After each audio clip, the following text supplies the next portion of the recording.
Kelas, waktu saya berapa minit lagi ya? Lagi 5 minit je, Guru. 5? Okey, lagi 4 soalan kita settlekan cepat, ha?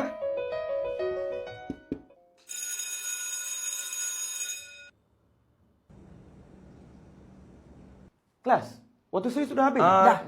Dah habis, Guru. Okey, last, ha? Last. Kelas, cepat kita habiskan last soalan, ha? Okey, kelas. Terima kasih. Jumpa esok.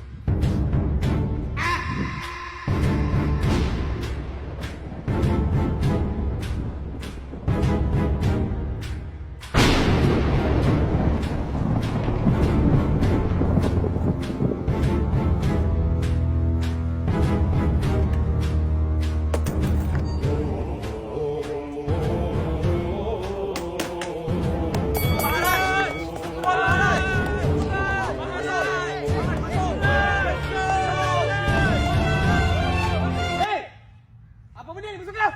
Masuk. Apa dah?